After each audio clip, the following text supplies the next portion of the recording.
The unit of your life is your identification about you. How you perceive you is the unit with which you measure the whole universe. If you identify yourself as a joyful person, you measure the whole universe with that unit. If you identify yourself as a rich person, you measure the whole universe with that unit. If you identify yourself as a poor person, you measure the whole universe with that unit. How you assert yourself is the unit with which you measure universe. That's the way you live. That is your responsibility. That is your existence. Introducing your higher existence in parallel universe, asserting your higher existence in parallel universe, reassuring about your higher existence in parallel universe, initiating you and giving you the experience about your higher existence, making you face yourself in the parallel universe is my responsibility. So with this understanding, expand your cognition. You exist in parallel multiverses like Swargaloka, Maharloka, Janaloka, Tapaloka, and Kailasa itself. More than next to Tapoloka is Satyaloka, and beyond the Satyaloka is Vaikunta, the Parandama space. Satyaloka is the space of Parabrahma. Then the Vaikunta Parandama space. Then Shripuram, Parameshwari's space. Then above all, Kailasa. Above the Kailasa, Mahakailasa, Paramashiva space. Kailasa is where all the Anga Devatas and Avarana Devatas, everyone lives.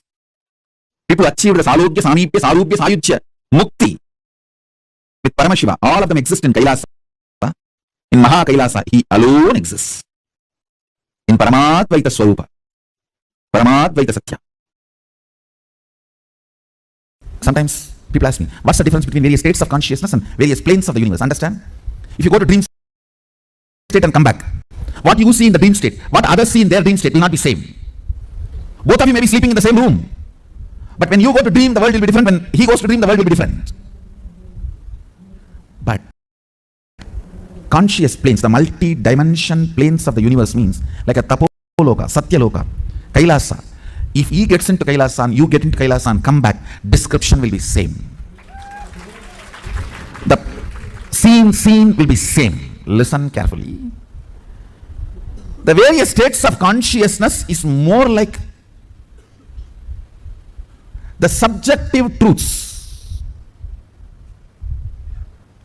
Planes of the universe means subjective truth becoming reality in the universal plane.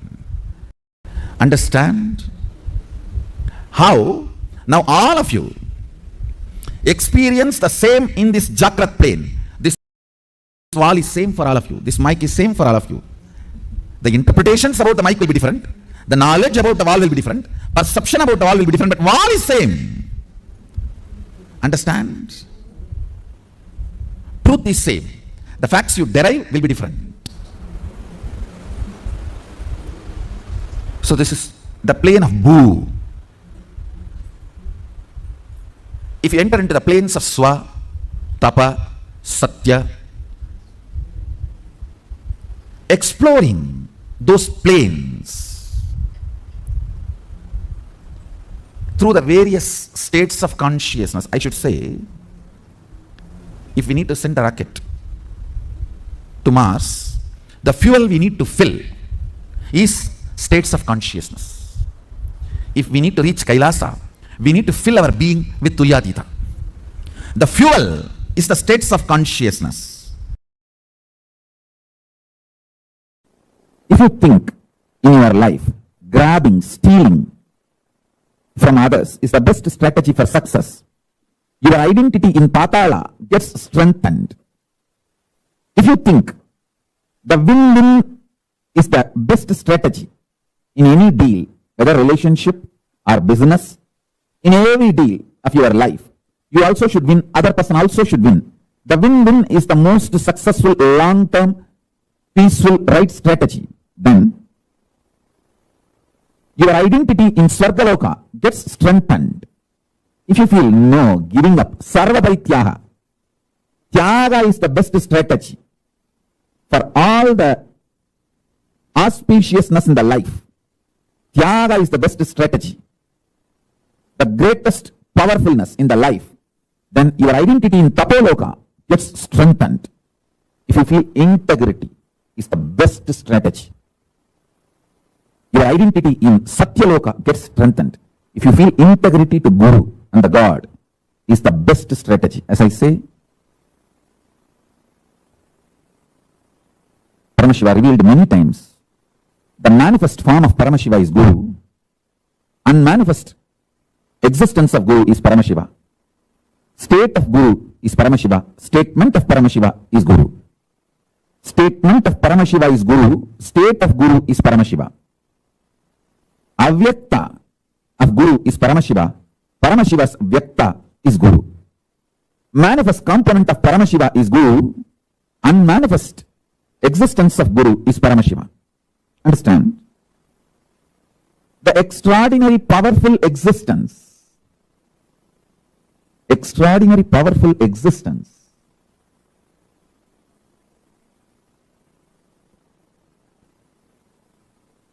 of Paramashiva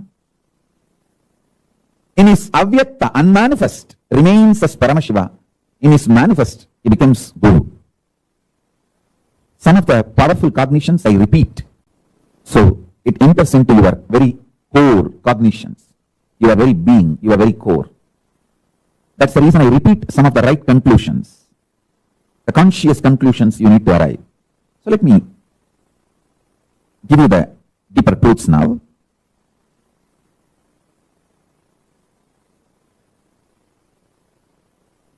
Level by level, understand about your body. Be very clear. You have 14 bodies you carry. In all these 14 lokas, each loka you have one body, to which you enjoy that loka, you experience that loka.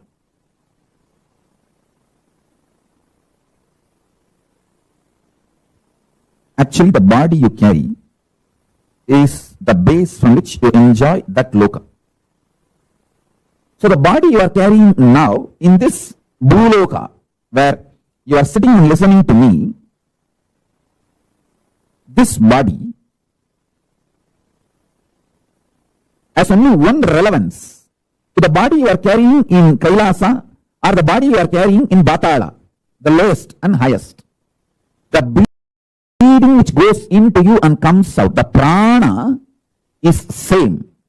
The prana which goes into your body, in this body you are carrying, goes up to the body you are carrying in Kailasa and goes up to the body you are carrying in Batala. All these 14 bodies are stitched with one sutra, one thread called the prana functioning in you. Understand? These are the most subtle truths. If you start cognizing them, sitting with these powerful conclusions, you will start manifesting powers. Because they are so powerful, they manifest as powers in you. If you understand, the breathing you are doing now adds prana, life energy into you. That prana from Batala goes to Kailasa through your body. Understand? Now I am wearing 1 lakh Rudraksha. Little more than 1 lakh, because this 3 Gauri Shankar Mala which I am wearing is each one of them 108, 108. This 1 lakh Rudraksha, this whole 1 lakh Rudraksha is tied through a thread. Same way, the body you are carrying in all 14 lokas are tied through a thread. One of the important point is Kailasa does not have a gate. It neither has a gate nor has a door. It is an open, free entry for all. There is no qualification, predetermined condition for Kailasa. See, only in Indraloka, Brahmaloka, Vaikunta and all the qualifications, only Devatas can enter. Like that, many qualifications. But in Kailasa, Bhuta, Preta, Pichacha, all kinds of people are allowed, free. Some Bhutas make even Paramashiva run around. He is such a Bholenatha. He opens himself for all, and this bloody Bhasmasura goes and takes the boon that on whosoever head I put my hand, and they should be burnt to ashes. How can Shiva be burnt to ashes? But this fellow tries to play game with Shiva. Using the same boon he got from Shiva, Paramashiva plays the game just to prove that his boons are real. Just for that, he also runs around and tries to show the drama. Not that he has to save himself from Bhasmasura. How can fire be burnt? But he has to prove that the boon he gave is really, really real. Bhasmasura should feel job satisfaction that he did tapas and he got the boon. So just for that, to keep that principle alive, he also tries to run around, and then Vishnu comes and burns the Bhasmasura. All of you know that remaining story. Even that kind of fools get free entry. That's all I am trying to convey. Understand?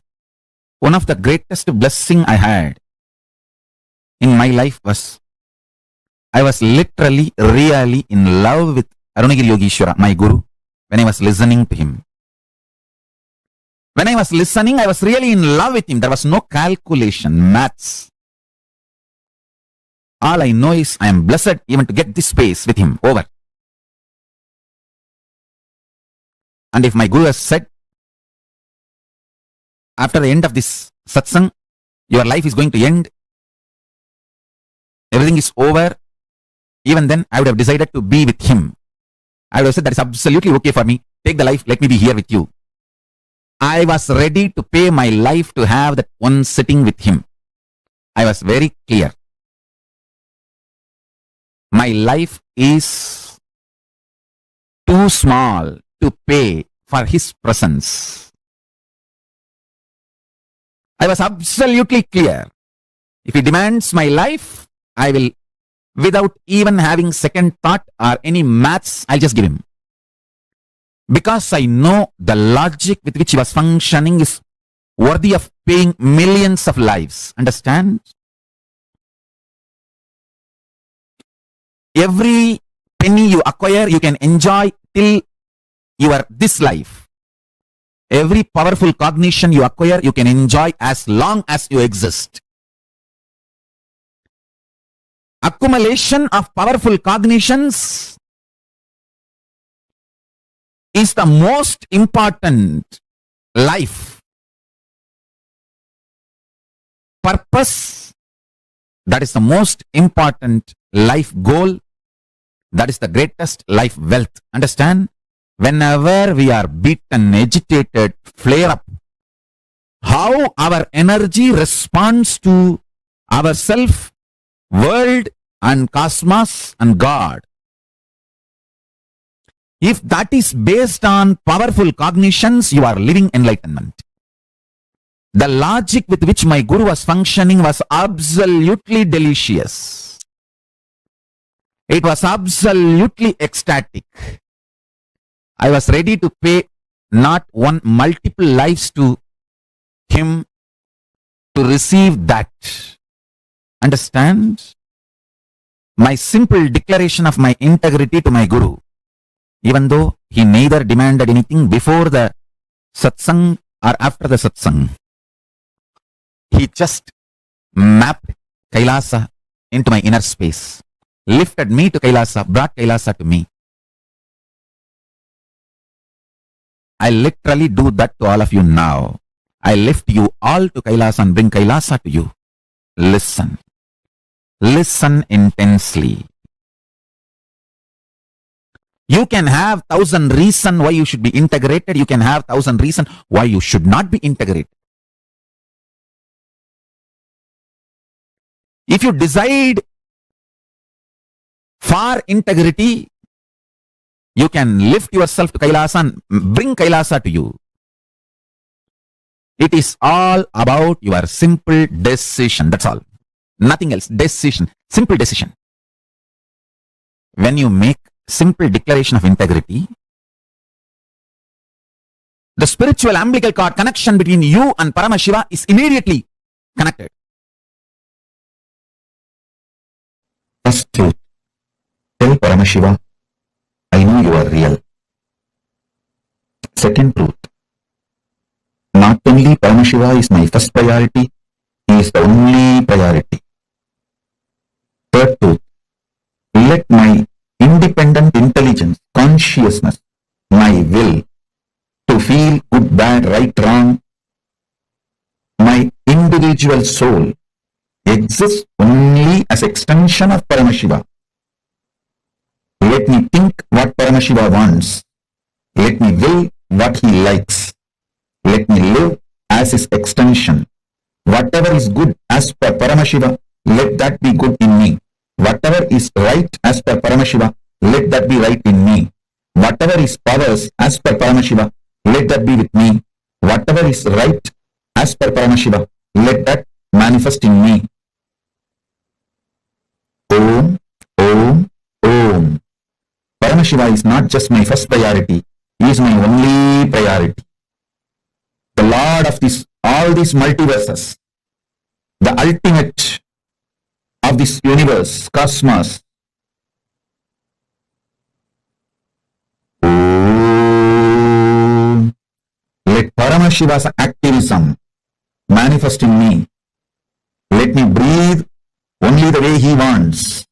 Let me think only the way he wants. Let me live only the way he wants. Let me desire only the things he wants.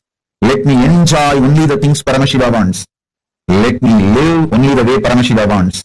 Let me manifest only what Paramashiva wants. Let me attract only what Paramashiva wants. Let the activism as defined by Paramashiva manifest in me. Let intelligence as Paramashiva wants happen in me. Let wealth as Paramashiva defined happen in me. Let life as Paramashiva defined happen in me. Let health as per Paramashiva happen in me. Let breathing happen as per Paramashiva in me.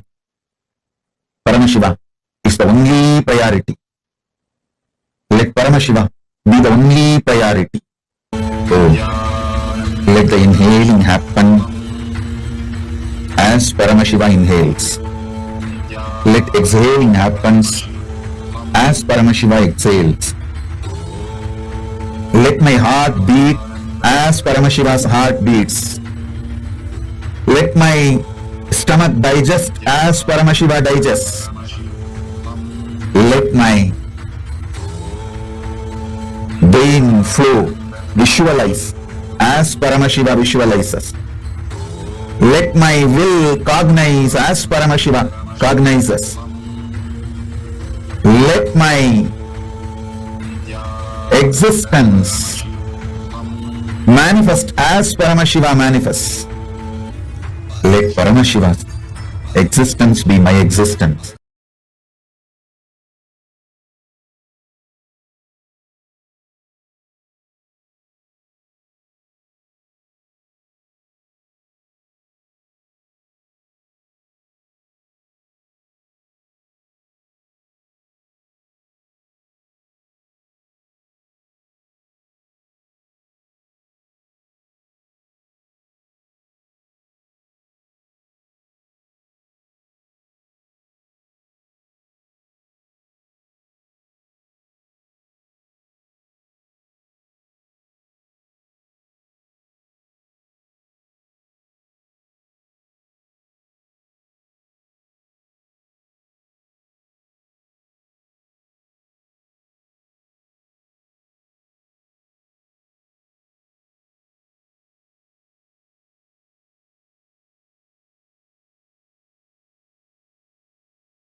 Swamiji revealed so beautifully about KAILΑSA Loka, the parallel universe of Kailasa. One important thing, right, is like what Swamiji revealed. Every parallel universe has a certain thought current based on which it is accessible or available. Like, for example, if you constantly believe that your best strategy for life is always to have win over people, like you feel whatever way I might use, but if I have to win over people, whatever cost it is, I will do it. Then you are your ID in the lower lokas, which is Atala, Vitala, Sutala, Tala, Tala, Rasatala, Mahatala, Patala. There are 7 lower lokas. And even in them, certain deep-rooted violent cognitions, like if, let's say, someone is committing acts such as murder, someone is doing theft, robbery, all of them naturally start strengthening their existence in these lower lokas. Now, let's say someone believes that whatever happens in life, the best strategy for me to apply is always to do tapas. I need to do tapas. Without tapas, I can't gain anything. And they start naturally empowering their existence in the higher lokas, the tapoloka. Now, every one of you that are here, Kailasa, you know why we're all learning about Kailasa today? This is very, very special because this KAILΑSA Loka, the parallel universe called Kailasa, literally becomes accessible to all of us just by the power of feeling connection. The moment you decide to experience that feeling connection, the moment you decide to experience that space of Guru Bhakti, feeling connection, automatically Kailasa opens up for you. That is what is the speciality of Kailasa. And Tripurantaka, the leadership dimension, the inner strength in an individual opens up through Kailasa. So it is very important that we understand about this parallel universe and learn about them. Yes. Now, can I request each of you to post your understanding from the session? What have you understood from the session? Can I please request each of you to post?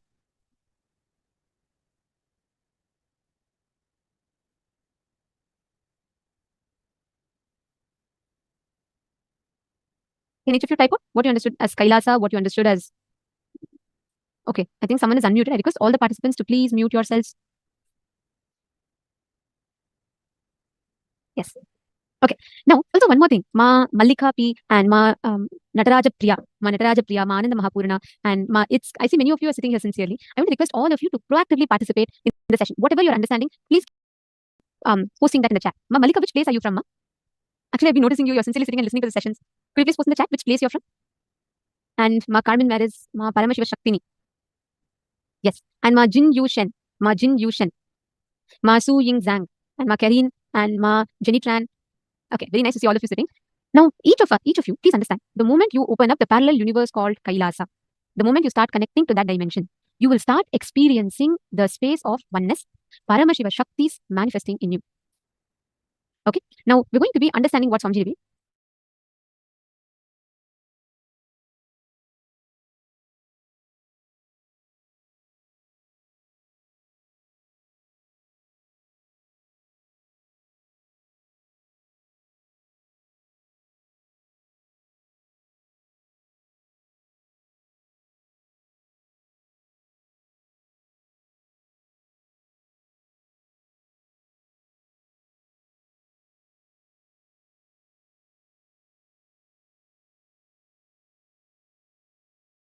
Now, what Swamiji told, right? Swamiji gave a very important revelation. Swamiji said, even if you just declare to Paramashiva, I know you are real. Not only Paramashiva is my first priority, he is my only priority in life. Understand, the moment you decide this integrity cognition in you, the parallel universe called Kailasa opens up for you. The moment you start experiencing, the moment you start understanding that you just declare, Paramashiva, whether I get it, I experience it or not, doesn't matter. Because I know you are real. My Guru told you are real, and I know you are real. And not just Paramashiva be my first priority, Paramashiva should be my only priority. And with that declaration, when you just sit and experience the integrity is strongly awakened in you, you start being able to manifest. Manifest not just powers, but the powerful cognitions. All that belongs to Paramashiva becomes you. Okay. Now, we will be entering into a very short and very powerful process. This process is basically where you're going to be identifying and raising your frequency. The moment you declare this frequency, the umbilical cord connection to Paramashiva will become fully aware. You're just going to say consciously, each of you sit straight now. You have to just close your eyes and declare, I am Paramashiva. Whether I believe it or not, accept it or not, whether I experience it or not, I am Paramashiva. I request every one of you to sit. Declare this one with this one declaration. Just declare whether I believe I am Paramashiva. Whether my logic accepts it or not and all is secondary. Just chant Mahavakya, that's all. Just chant Mahavakya. Just 8 minutes, sit and intensely chant the Mahavakya. You will see how the whole experience starts manifesting in you. Sit for a few minutes, chant the Mahavakya.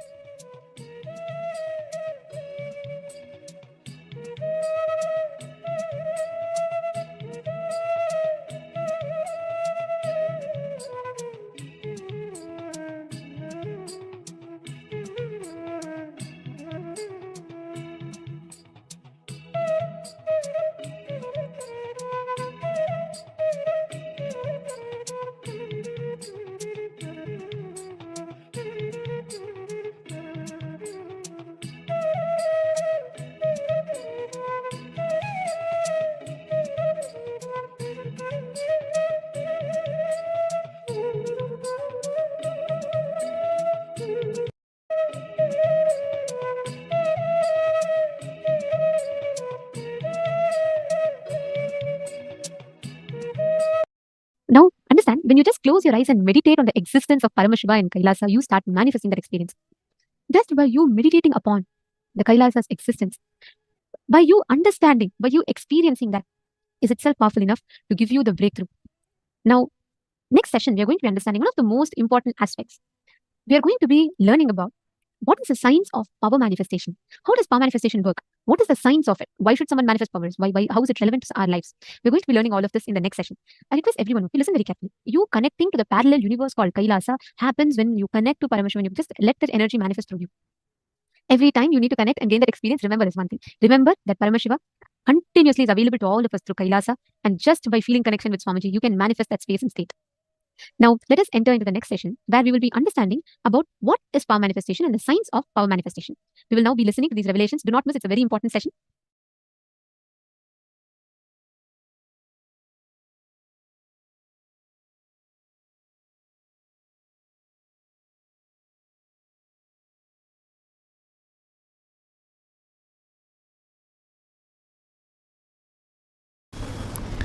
Every day religiously play with powers. Playing with powers means what? Playing with your oneness.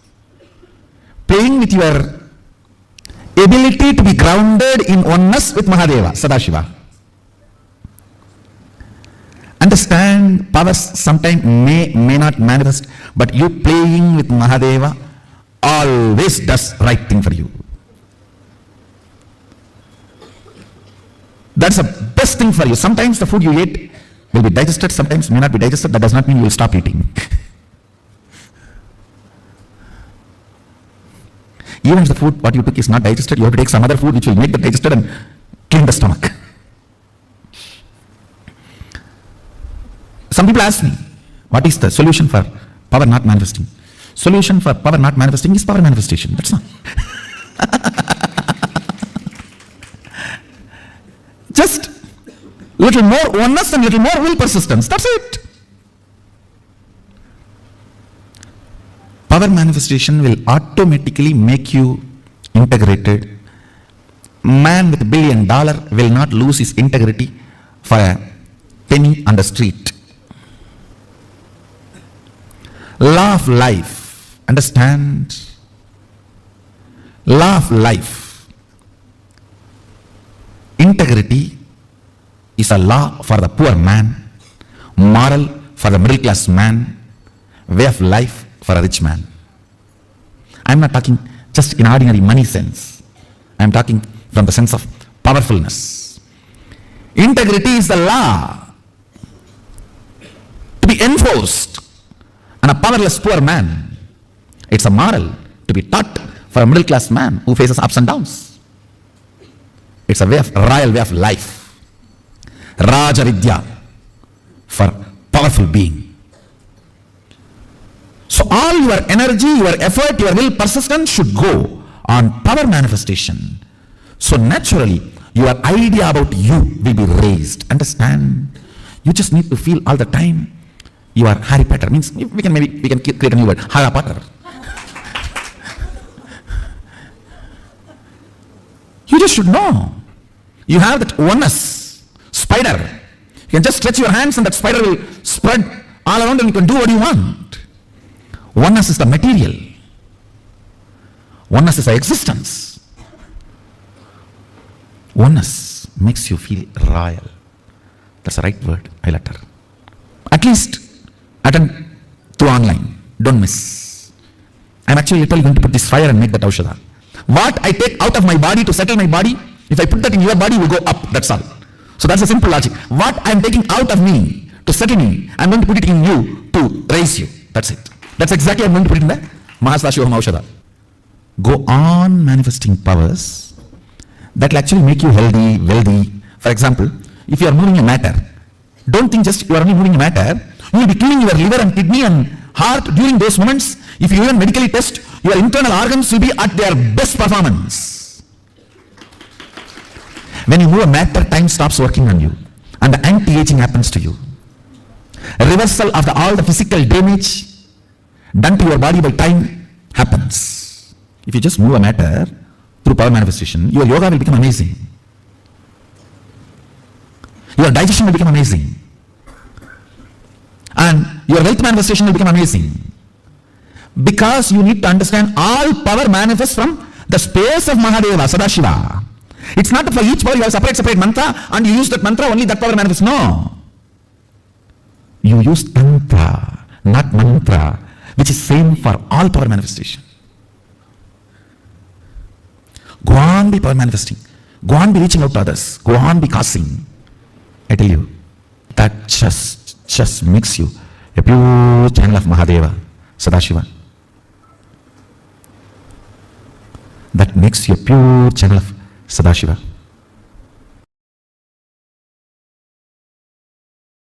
All power manifestation should align to manifest what you want as reality. Understand? Whatever you want in your life, you should be able to manifest. That is what is the purpose of power manifestation. Otherwise, just having some vibhuti appearing, kumkum appearing, and some pearls appearing, gems appearing, materialization, I don't think that is the goal. What will you do even having that? That is only an encouraging step. That is not the ultimate goal. And I do feel there are some non-integrity issues. Please be completely integrated, because I know the number sent and the number appeared. The numbers are not completely matching, so I know. So no more non-integrity games. Please maintain highest integrity. And actual goal is manifesting life. Understand, when you move the coconut, crack the coconut, that is not the actual goal. Just cracking the coconut and break, it will crack, that's all. When you move the coconut, crack the coconut, use that power to balance your blood pressure, balance your sugar level, to heal your intra-organs, internal organs, and reverse aging. These are all the real powers which you can manifest through this coconut moving. Understand, when you know your consciousness over the matter, then your internal organs are also matter. Have power over them and start healing them, reversing the diseases and reversing the aging, reversing the tiredness and boredom. They all feel due to aging. That's the real achievement. Understand? All powers are to manifest what you want in your life as reality. If you are able to materialize something, then start using that power every day in your profession, in your career, in your everyday life. Start moving things in your life. Otherwise, what is the use? What is the use of the so-called materialization or other manifestation of powers? So understand, manifestation of powers is to manifest Ishwaratva. Ishwaratva means being Lord of your life. At least your life. Be Lord of your life. Manifest whatever you want. Go on be, I tell you, when you start manifesting whatever you want very casually, with a lot of fun, without much effort, without feeling difficulty or anxiety, even once you feel, will it happen or not, over, you are no more Ishwara. Without even remembering like that once, moving things, moving life as flow, is Ishwaratva. Understand? Ishwaratva is the smell of Sadashivatva.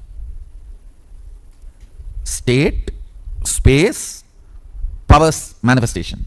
In this three level, Ishwaratva is smell of Sadashivatva. Ishwaratva is flavor of Sadashivatva.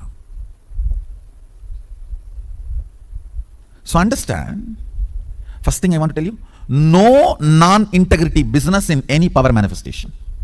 Absolute integrity. Whether it is third eye or remote scanning or body vision, any power manifestation, materialization or teleportation, anything, absolute integrity. If you have doubt, be very clear. I am not clear. I think I have a doubt. Let's stop with it. All of you are clear? Absolute integrity. Do not try to bring any name or fame by non-integrity. I do not want. I am very clear. Let integrity be our life breath. I tell you. Just the other day I was telling. Tirupati. Tirumala means Venkateshwara. So if you go there, you know you will have darshan of Venkateshwara. You may have to stand in queue. You may have to wait for 1 or 2 days. All that is different. You know you will have darshan of Venkateshwara. You cannot blame, oh, I did not see Ganesha, I did not see Jesus. I did not see this, I did not see that. Oh, they told me all gods are one and the same, but I went there, I saw only Venkateshwara. Be very clear. All of us know, if you go to Tirupati, Tirumala, you will see Venkateshwara. If you want to see Venkateshwara, go to Tirumala. If you don't want to see, don't go. That's all. But just because you want to see Ganesha, or you want to see Jesus, or you want to see some other god, that cannot be changed. Integrity of Tirumala is Venkateshwara. Over. Same way, integrity of our Sangha is integrity. If you like, come here. If you want to have darshan of integrity, come and see here. If you don't like integrity, don't come here. Over. But this place has to stand on integrity. If we have not aligned ourselves to integrity in some corners, some places, there's blind spots. That cannot be the reason to lose integrity in other places. No. The blind spot need to be cleared. Not that you will use that as a reason to build more blind spots or more non-integrity. No. Flag will fly high. Standards will be highest, uncompromising. Even if one or two people only reach the top, also it's okay. I am not bothered about quantity. It is all about quality. Understand? Feel blessed. You have a guru who is uncompromising on integrity. Who is very clear, no cheating, no non-integrity. Clear? Understand? All these powers are gift from Sadashiva just because our integrity to him. What can you offer him? He has everything. He is Jagat. He is universe. The only thing we can offer him is our integrity to him. One of my disciples, she was asking me something. I casually asked, what will you give me if I give you this? She was laughing, what can I give you, Swamiji? I said, you can give your integrity to me. That is the only thing disciple has to give it to master. Understand? That is the only thing I felt I can give it to Arunagiri Yogeshwara. When I was in love with him, I said, oh God, why are you so sweet? What can I do? Finally, I melted into only one thing. I should be integrated to him. That's all. What else I can do? And throughout my life, I know for sure, I am integrated to him. More and more, the words he gave me, I remember, more and more I integrate myself to it. If I remember today something he told me, it will not take more than 24 hours for me to integrate myself to that.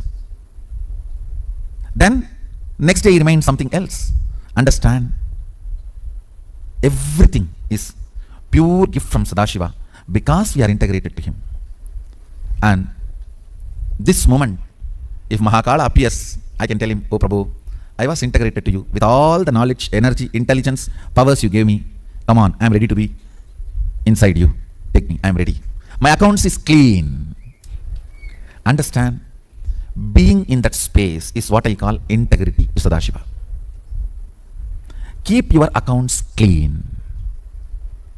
Whatever he gave, knowledge, intelligence, powers, understanding, body, mind, relationships, everything, align it to integrity to him. Over. Understand? We have nothing to give him other than our integrity. What else we can give him? You can pour water to clean the deity. You can pour milk to clean the deity. But he is not going to drink it. It is going to come back and you are going to drink it. It is going to come back as prasadam and you are going to drink it. What is the only one thing you can give him? Your integrity to him. When I fell in love with him, that's what I decided. Mahadeva, I'll be integrated to you forever.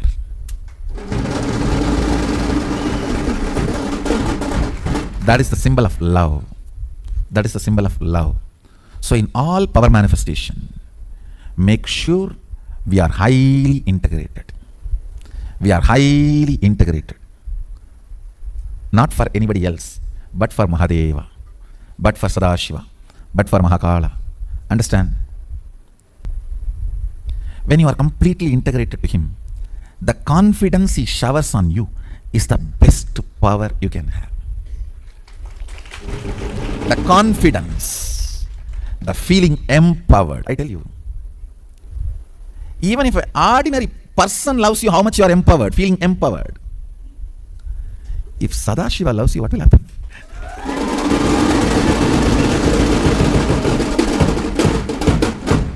Whole universe empowers you. Whole universe is empowering you. Understand? His love is the most empowering, intoxicating, new word, not intoxicating, intoxicating. It is not intoxicating. It's neither intoxicating. It's not at all toxic. It's actually detoxifying, detoxicating and intoxicating. Love, feeling empowered by him. I tell you, when you are empowered by him, the only thing you can do is, Prabhu, let me be integrated to you. That's all. Prabhu, let me be integrated to you. That's all. I tell you, more and more and more integrity to him, more and more empowers your being, strengthens your being. More and more you feel strengthened, empowered. Just causeless ecstasy, causeless joy. Causeless joy and ecstasy manifests as powers and causes your reality. So, essence of today's satsang, use all power manifestations every moment. Ultimately, what is power manifestation? The strength of your oneness with me. That's all. The powerful declaration of your oneness with me. Use that every moment to manifest what you want in your life. Declare what you want in your life, oneness with Swamiji. When the self-doubt comes, complete it. Again declare. It's a war between you and your self-doubt. Till the self-doubt becomes powerless, go on declaring. That is what I call manifesting. Even materialization should be in 3 seconds of your declaration. When you bring yourself to that oneness, let Swamiji express through this body and let it materialize. It should be only 3 seconds. The moment the sankalpa comes out of your mind, within 3 seconds it should come out of your hand. Then it is materialization. I am receiving messages. I am having initiation, Swamiji. I am manifesting power. Sometimes it is clicking, sometimes it is not clicking. It means you are still in the mode of dating, not in the mode of permanent, settled, long-term relationship. Still you are in the mood of, let me see how it works. No. Sadashiva is not available for dating. He is available only for a permanent, eternal relationship.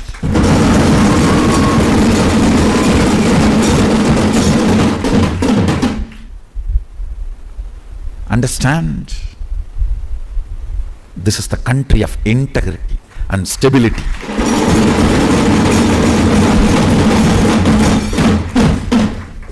The society derives its stability from the integrity of the individuals.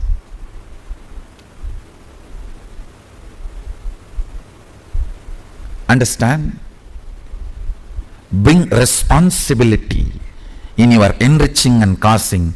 You will see the intensity in your power manifestation. Responsibility in your enriching and causing. You decide. It is your integrity, your responsibility, your stability. That is going to manifest as powers in you. Understand? The secret you need to practice is integrity to responsibility of enriching and causing.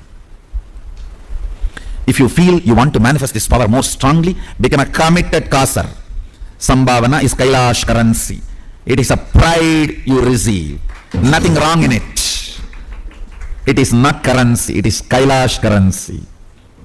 So develop a responsible, enriching and causing thought current intensely.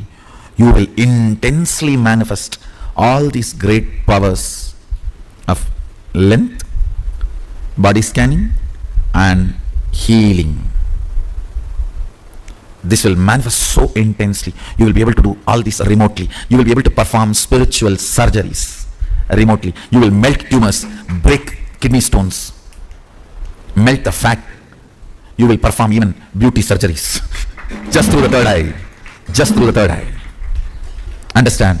You can alter the DNAs just through the third eye.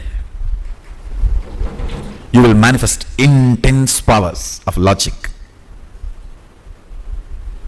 Again, I want to remind you, it is your intense responsibility to enrich and cause. It is your intense commitment to enrich and cause opens your being to Mahasadashiva. Understand, Kailash currency is spiritual power. Along with Kailash currency, you receive spiritual powers. Manifest.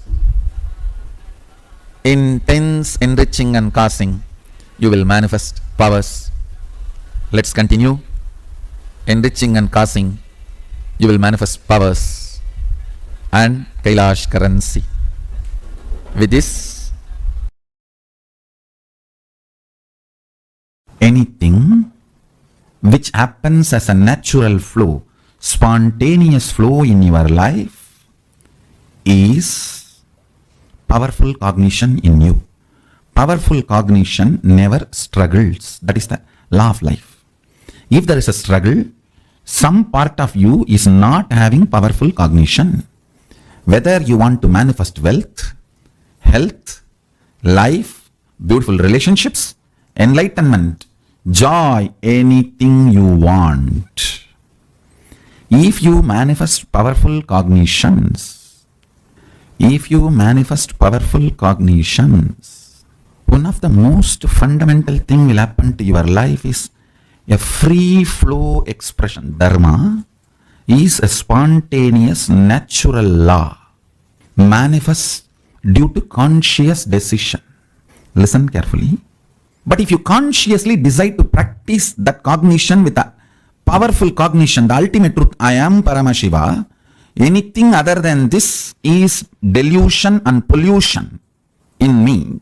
When you start practicing this powerful cognition, first it will start expressing in the form of peace. You will find more time you are spending in peace, then more time in bliss, more time in the space of completion, more time happiness, more time settled, more consciousness, more alive, more active, more brilliance. You will naturally manifest all this in your body language, in your biology, in your chemistry, in your physiology, and you will automatically inspire this oozing powerful cognition in others' life, people around you, a natural organic enriching. Natural organic enriching always happens just by your free flow with the life, tirelessly, understand. So now, I gave you one example. Again and again and again, infusing the ultimate cognition, I am Paramashiva, into your buddhi. Every possible way you can cognizing it. Every possible way manifesting it. Every possible way living it. Decide from now, let Paramashiva reside in this. Understand, never doubt the power of your powerful cognitions. They are 10,000 years you might have abused your body. Even 10 minutes if you invoke Paramashiva, he possesses you. He owns you. He just manifests you. Understand? He does not bother. Light does not bother. Whether the room was in the darkness for 10 years or 10,000 years, it just comes and lights up. Paramashiva does not bother. You lived in ignorance 10,000 years or 10 years. The enters and just manifests. Immediacy, instant effect of Paramashiva's powerful cognitions is not dependent on the longevity of the practice, but the quality of ability to cognize. It depends on will persistence, conscious decision and will persistence, the quantity, revival of the Kailasa.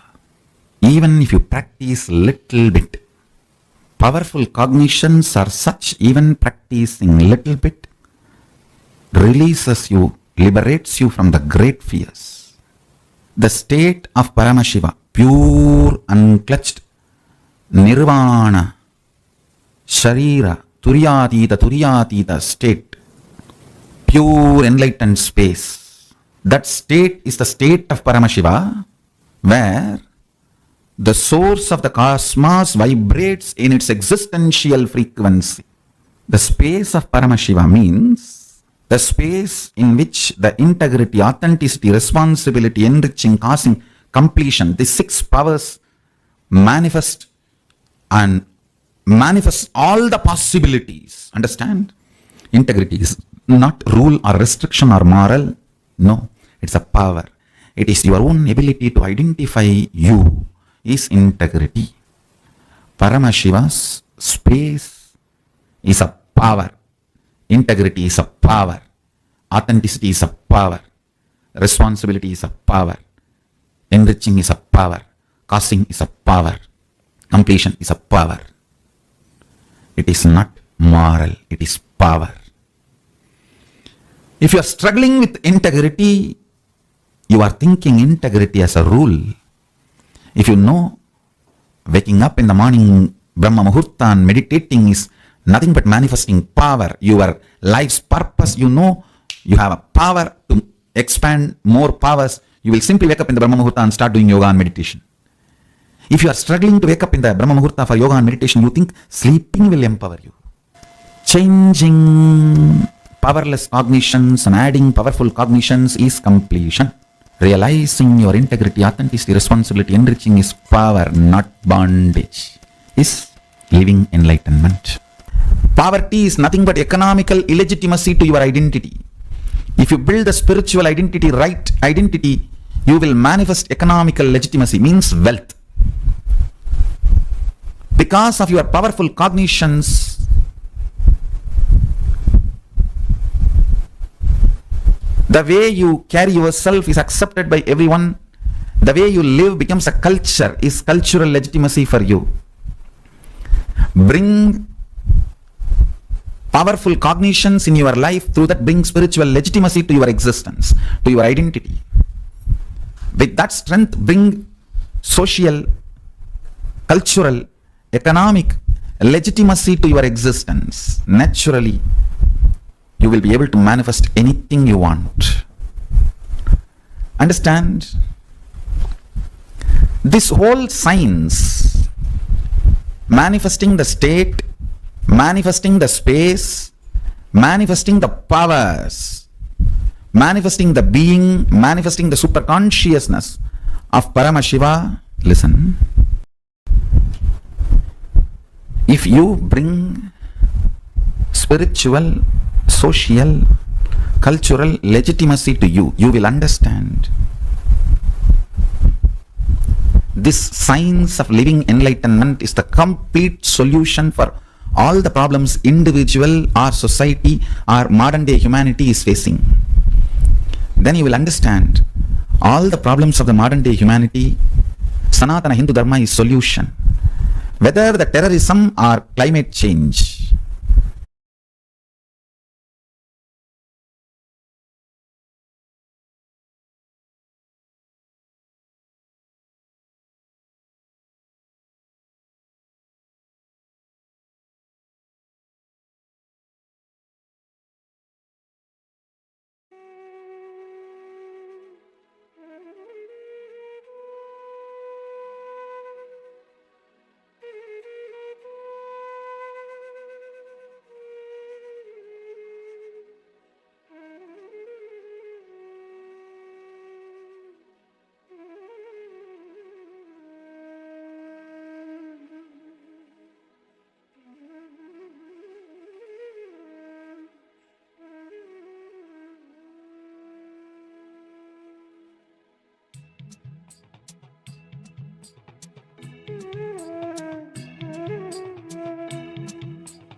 power manifestation, the royal way to integrity and oneness. Now we all the initiated disciples of Swamiji have people from almost all the time zones. I think all the time zones literally have people who are here and as a part of the Hindu diaspora and who come here, attend the programs and get initiated into the science of power manifestation. We all understand it only to one level, but what power manifestation is doing to your being, what an amazing thing it's doing to you, we ourselves don't even realize. Power manifestation and powerful cognition manifestation makes you integrated. It makes you manifest Ishwaratva. Ishwaratva means being a lord of your life. That's why Swamiji said, every day religiously play with the powers. Playing with power manifestation means what? Playing with your oneness, your ability to be grounded in oneness with Paramashiva. So now all of us are going to be taking a few minutes and identifying the areas where we feel integrity, authenticity, responsibility, and enriching as a binding moral, like a rule that is suffocating. Where all do you feel, oh, I have to be in integrity with yoga. Every day I got to wake up. It's a binding part. Who all feel like this about integrity, authenticity, responsibility, and enriching? Like, oh, enriching makes me almost go beyond my comfort zone. This is not what I want. Something like this, which makes you feel in the areas of integrity, authenticity, responsibility, and enriching, the four tattvas, literally the four pillars on which we stand. How many of you feel that this is a binding moral, like a rule that is suffocating? Take a few minutes and please start penning them down. I hope all of you understood this step. Even if you feel sometimes so narrow, please pen them down. Ma Malika, yes, you can chant Mahavakya even in any God's temple, because this is not programmed for a particular God like that. So let's start now. Please start. Take a few minutes and start writing this down.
Now, once you have penned down, in the next step, once you have written this down, see, wherever you apply integrity as a rule, all those are your blind spots.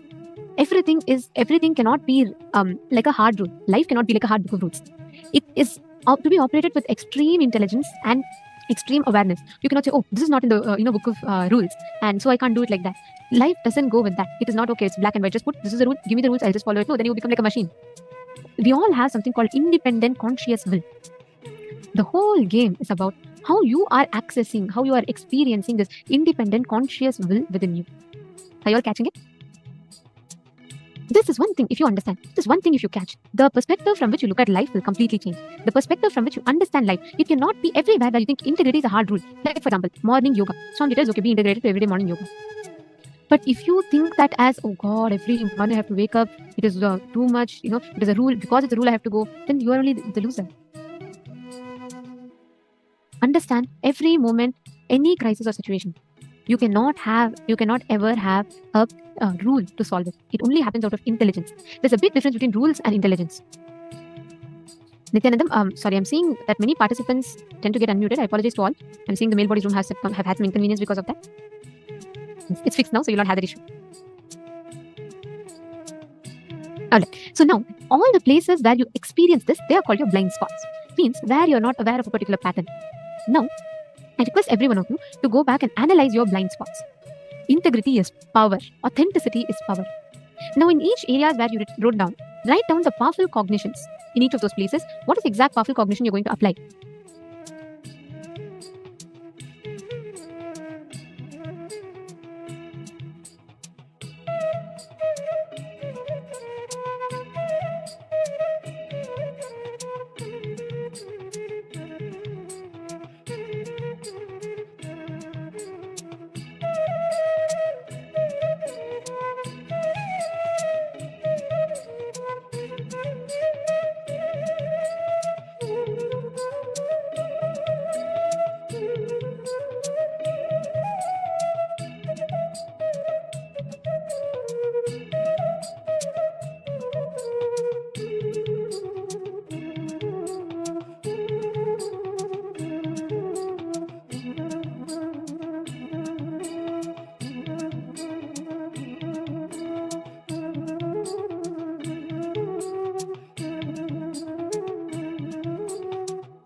If you have written down, please relax.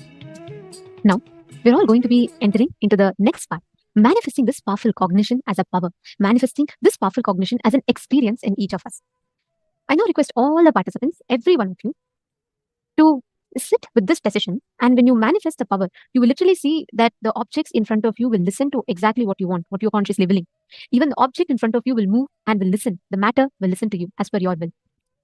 Now, let us enter into the next session, where I request every one of you to connect to a partner, and you're going to be scanning, identifying the location of a person. It's a very, very interesting way to manifest. Listen very carefully. Just by knowing the name and having the consent of a person, you will be able to precisely identify where exactly that person is and the details, the whereabouts of that person. So I request each of you to connect to a partner, and please start. Paramashivoham. Om Nithyananda. Paramashivoham. Mahamahavagyam, spiritual lullaby for Samadhi, and Suprabhatam, wake up call, wake up song for Paramashiva. This Mahamahavagyam is spiritual lullaby for you to fall into Samadhi. Suprabhatam, wake up song for Paramashiva to wake up in you. Just remember this one powerful cognition. This Mahamahavagyam puts me in Samadhi. This is spiritual lullaby for Samadhi, and Suprabhatam, wake up song for Paramashiva in me, for Paramashiva to manifest. With this one spiritual powerful cognition, chant this Mahamahavagyam.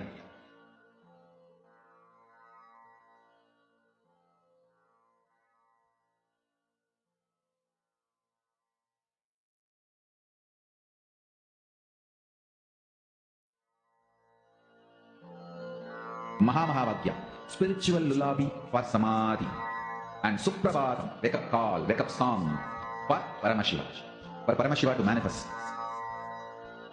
With this one spiritual powerful cognition, chant this Mahamahavagyam.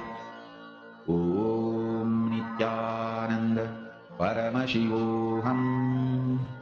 Om Nithyananda. I request each of you to please connect with a partner. See, this in power, you will actually be able to precisely scan and identify where a person is right now. Let's say, for example, you are connecting to a partner, and your partner has someone who is in their friend who's in LA. You can actually scan and see if they're driving their car right now, what color dress they're wearing, what color where are they, like, are they sitting on the car, are they driving, are they having phone on their hand? Like, literally you'll be able to scan exactly locating a person.